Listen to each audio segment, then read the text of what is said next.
નમસ્કાર દર્શક મિત્રો, ખબર ગુજરાત ન્યૂઝ ચેનલમાં આપનું હાર્દિક સ્વાગત છે। આજના તાજા અને મુખ્ય સમાચાર જાણીએ તે પહેલા તમે અમારી ચેનલમાં નવા હોવ તો અમારી ચેનલને જરૂર સબસ્ક્રાઇબ કરી લેજો। તો મિત્રો, સૌપ્રથમ આજના તાજા સમાચારને લઈને વાત કરીએ તો દેશમાં વરસાદથી તબાહી। દેશના ઘણા રાજ્યોમાં ભારે વરસાદ આફત બન્યો છે। વરસાદને કારણે નદીઓ અને નાળાઓની અંદર પૂર જેવી સ્થિતિ પણ સર્જાણી છે। હિમાચલની અંદર નદીઓના પ્રવાહને કારણે 14 પુલ ધોવાઈ ગયા છે, જ્યારે રાજ્યમાં 50 જેટલા રસ્તાઓ સંપૂર્ણપણે બંધ થયા છે। હિમાચલની અંદર પૂર અને ભૂસ્ખલનને કારણે અત્યાર સુધીની અંદર 69 જેટલા લોકોના મોત પણ થયા છે। એમપીના ઘણા જિલ્લાઓમાં રેડ એલર્ટ પણ આના કારણે જારી કરવામાં આવ્યું છે, જ્યારે રાજસ્થાનની અંદર પણ સામાન્ય કરતાં 169% પણ વધુ વરસાદ પડી ચૂક્યો છે।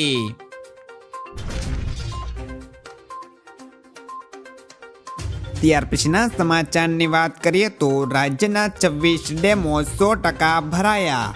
રાજ્યમાં સરદાર સરોવર નર્મદા નિગમ લિમિટેડનો હાલનો પાણીનો સંગ્રહ 1,74,942 મિલિયન ક્યુબિક ફીટ છે, જે કુલ સંગ્રહ ક્ષમતાના 52.94% છે। આ સાથે રાજ્યના અન્ય 206 જળાશયોની અંદર 3,31,347 મિલિયન ક્યુબિક ફીટની ક્ષમતા છે, જે કુલ સંગ્રહ ક્ષમતાના 59.37% છે। રાજ્યમાં કુલ 204 ડેમો પૈકી 40 ડેમો હાઈ એલર્ટ પર છે, જ્યારે 24 ડેમો એલર્ટ મોડ પર છે, જ્યારે 20 ડેમો માટે વોર્નિંગ પણ આપવામાં આવી છે।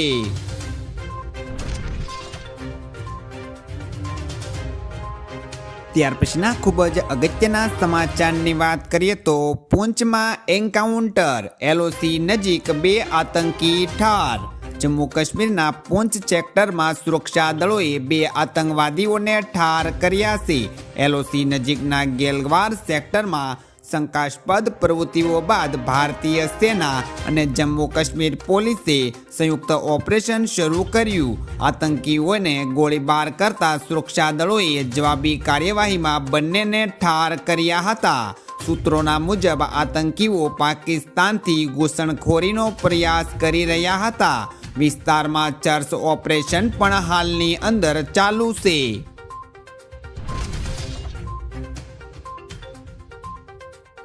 ત્યાર પછીના સમાચારની વાત કરીએ તો 17 લાખની નકલી દવાઓ જપ્ત કરાઈ। હવે રાજ્યમાં દવાઓ પણ ડુપ્લિકેટ મળી રહી છે। FDCએ અનેક સ્થળોએ રેડ કરીને 17 લાખ રૂપિયાની કિંમતની નકલી ઓર્થોપેટી દવાઓ જપ્ત કરી છે।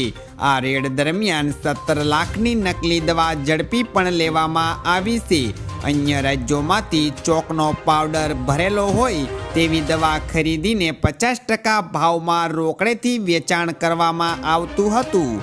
અમદાવાદના વડવા, CTM અને બાપુનગરમાંથી આ નકલી દવાઓનો જથ્થો જપ્ત કરી લેવામાં આવ્યો છે।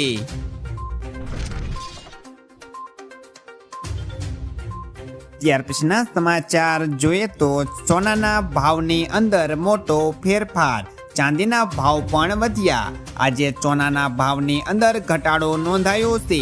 આજે સોનાના ભાવની અંદર 380 રૂપિયાનો વધારો પણ થયો છે।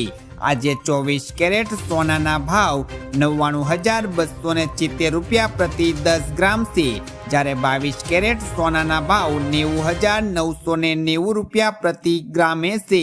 અમદાવાદ શહેરની અંદર સોનાના ભાવની વાત કરીએ તો 22 કેરેટના 91,040 રૂપિયા, જ્યારે 24 કેરેટ માટે 99,320 રૂપિયા પ્રતિ 10 ગ્રામ છે। આજે ચાંદી પણ 210 રૂપિયાના વધારા સાથે 1,11,990 રૂપિયા પ્રતિ કિલોએ પહોંચી ગયું છે।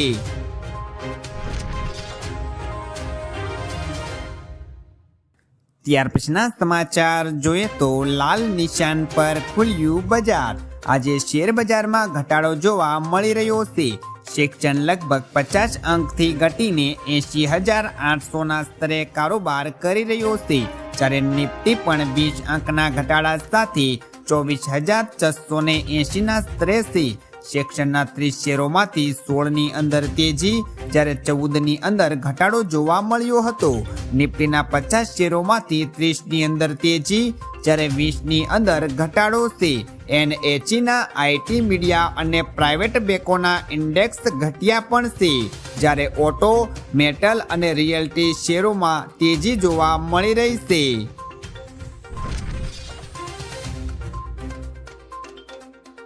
ત્યાર પછીના મહત્વના સમાચારની વાત કરીએ તો મેળો તો રાઇડ્સ સાથે જ થવો જોઈએ. હાલમાં રાજકોટમાં લોકમેળામાં મનોરંજનના સાધનો સમી યાંત્રિક રાઇડ્સનો મુદ્દો સામે આવ્યો છે. 10 દિવસમાં લોકમેળો યોજાઈ શકે તેવું આયોજન પણ કરવામાં આવશે. રાજકોટમાં મેળો યોજવાને લઈને 14 જુલાઈએ રાજ્યના મેળા એસોસિએશને સાંસદ પરસોત્તમ રૂપાલાને રજૂઆત કરી હતી. સાંસદ પરસોત્તમ રૂપાલાએ સ્પષ્ટ જણાવ્યું હતું કે મેળો તો રાઇડ્સ સાથે જ થવો જોઈએ.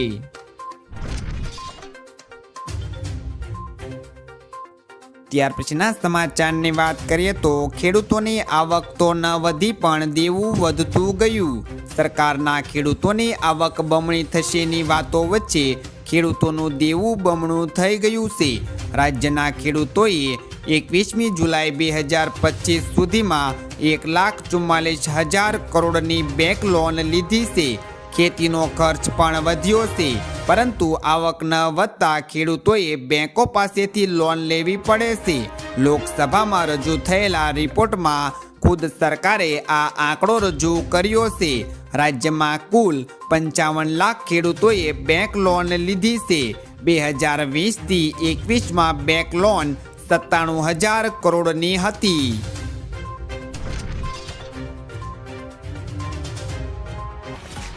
તો મિત્રો, આ હતા આજના સૌથી અગત્યના મુખ્ય સમાચાર. આવા અગત્યના અને મુખ્ય સમાચાર જાણવા માટે તમે અમારી ચેનલમાં બન્યા રહો. આભાર.